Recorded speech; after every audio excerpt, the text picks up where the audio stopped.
Live from downtown Detroit, Local 4 News at 11 starts now. We have arrested 2 individuals, and we know, and we definitely believe, and like I said, highly confident that we have the right people. Detroit Police Chief Todd Bettison confident tonight the people behind the shooting of a 4-year-old and an 18-year-old at a park will be held accountable. The shooting happened last Friday at Skinner Park on the city's east side. DPD confirming tonight the arrests were made over on the west side on Ohio Street.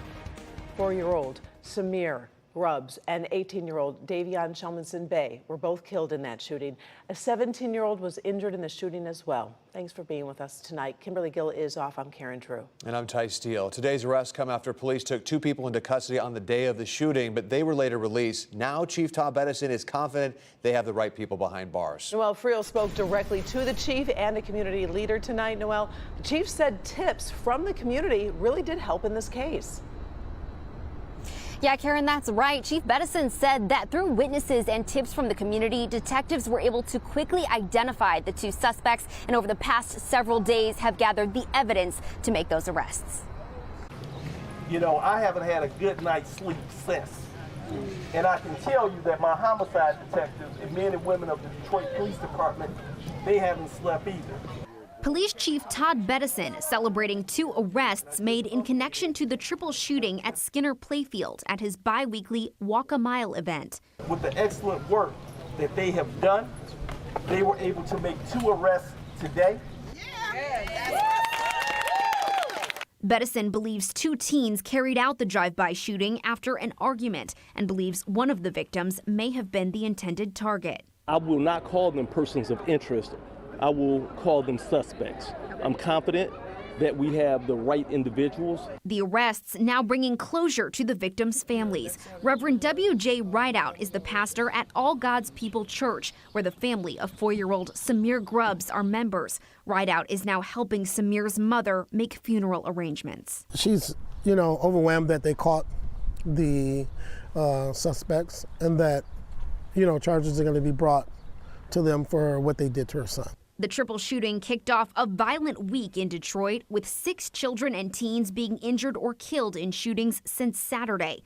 Bettison now calling on the community to make a change. It's been altercations that have led to conflict, and the common denominator is these teens shouldn't have guns. And so when it comes to parental responsibility, check your teens' rooms. Everyone needs to have a collaborative effort to police their communities, to not just depend on police, not just depend on other groups or other people, but everyone come out together as a whole collaborative group.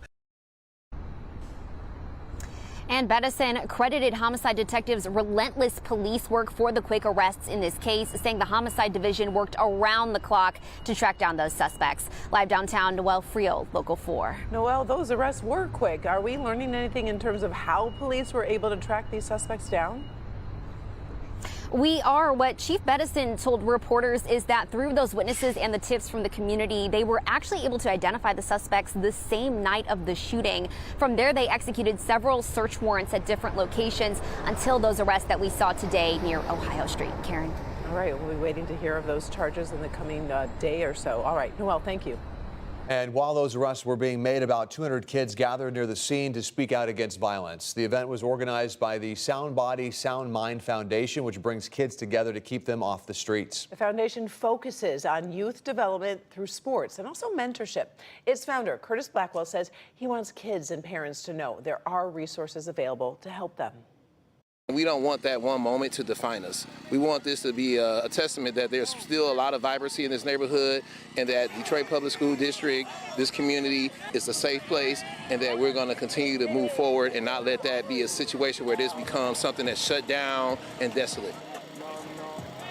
Detroit police and fire officials also attended the event, emphasizing the importance of positive community engagement. The head of the Michigan State Police is speaking out for the first time after criticism about his leadership and a survey showing astonishingly low morale among troopers. Colonel James Grady answers some tough questions today from state lawmakers who are concerned about a union survey. We told you about that here on Local 4. That survey shows that 98% of respondents in the Michigan State Police Troopers Association have no confidence in his leadership. That survey went out to more than 1,500 members with about 75% participation, 98% saying they have no confidence. So those no confidence results, Grady says he's heard different feedback in person from officers. I'm often told by members, because I make myself accessible, they tell me how happy they are with the work that they're doing, that they're satisfied with the work that they're doing, that they're satisfied with the support that they have in our agency. So I get it face to face because I am that type of person that will strike up a conversation with anyone, because they know that I am respectful for what they do, and they know that I also value what they do every day. So that's my response to that. But again, anonymously, 98% say they have no confidence in his leadership. He also says the department is working on an action plan to address areas that need improvement. Since the survey, members of the Michigan Legislative Black Caucus and the NAACP Michigan State Conference have expressed their support for Colonel Grady. Also new tonight, the Historic District Commission has given the green light to a plan to connect a high-rise condo building to steam heat. This means that part of the Mice Van Row Historic District will be torn up to install new piping, and several trees will have to be displaced. Some residents in the complex have been pushing back, saying they don't want their historic neighborhood disrupted. But Detroit Thermal says this work is necessary to restore steam to the 1300 East Lafayette Cooperative, which had its boiler system fail back in 2022.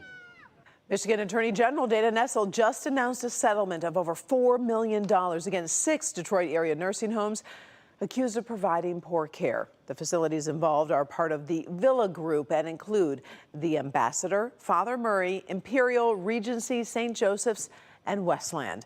Now, the case began with a federal whistleblower lawsuit from Villa employees who said they witnessed residents being mistreated. They claim the nursing homes didn't have enough staff, failed to control infections, didn't prevent falls, and also neglected bathroom needs and didn't properly treat bed sores. Attorney General Nessel told Local 4 chronic neglect of nursing home residents is absolutely unacceptable, yet sadly all too common. American taxpayers contribute billions every year to ensure quality care for our most vulnerable. Villa denies these allegations, but will enter a 5-year quality of care agreement with the U.S. Department of Health and Human Services, which includes having an independent monitor to keep an eye on their care. Detroit police need your help tonight. They're looking for this man who opened fire on a city bus earlier today. Take a look at these surveillance images. We do have photos of the man. This is the guy police say shot a 24-year-old man in the chest during a confrontation. It happened around 7:30 this morning near East 8 Mile and Mount Elliott. The victim is expected to recover despite being shot in the chest.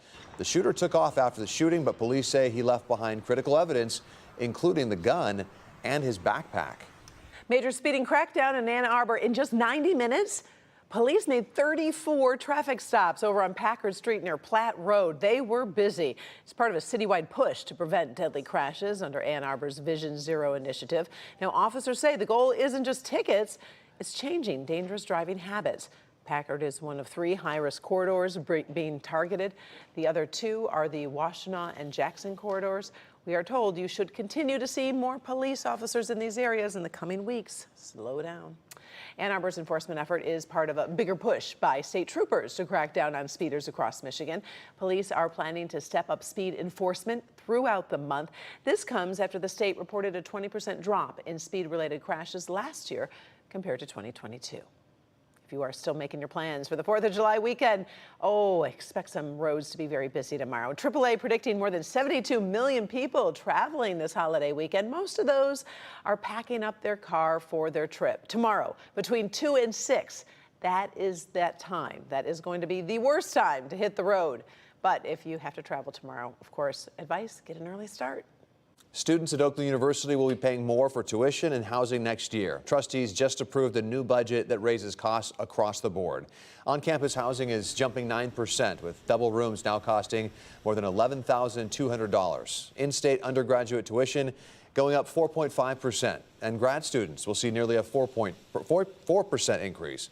The changes are expected to bring in $13 million in new revenue for the university. Big changes could be coming for Mackinac Island's ferry service. The state Senate just passed a bill that would give the city more control over rising costs, not just ticket prices, but baggage and parking fees as well. Right now, a Florida-based company runs both major ferry lines, and local leaders say that's created a monopoly. Lawmakers say the bill still faces debate in the House, and even if it passes, voters on the island wouldn't see a change for at least 2 months.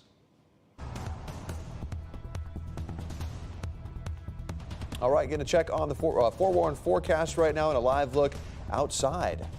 Yeah, most communities stayed dry today, but we did see some isolated showers pop up this afternoon. Forewarned meteorologist Kim Adams tracking conditions for us tonight. Kim, the humidity, unfortunately, making a comeback. Oh, yeah, just in time, right, for all those outdoor activities this weekend. But at least it's good pool weather. We didn't have much of that earlier in the season, and now we're definitely getting a good dose of it. Right now, the only place getting a brief thunderstorm is up in Lapeer.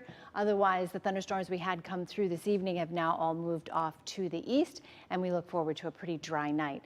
It's still mild, though. 77 in Detroit, mid-70s in Pontiac, upper 70s in Grosse Ile, and 73 in Port Huron. Tomorrow we make it up to 87 degrees. We'll have sunshine through most of the day, but then a few clouds later in the afternoon. And we can't rule out, anytime it's this hot and humid and we have a little frontal boundary that's going to stall out over the Ohio border, can't rule out squeezing a little thunderstorm here and there, much like we had tonight, where most of you will stay dry. But we can't, again, completely rule out those isolated thunderstorms. And then it heats up even more for the weekend with highs in the 90s and heat indices close to 100 degrees again. I know, I hate to even say it, right? Okay, well, I won't say it. Okay, don't say it, Karen. I think it's too late, Karen, but I know, I'm giving you sound effects on that one. We'll talk more about it coming up.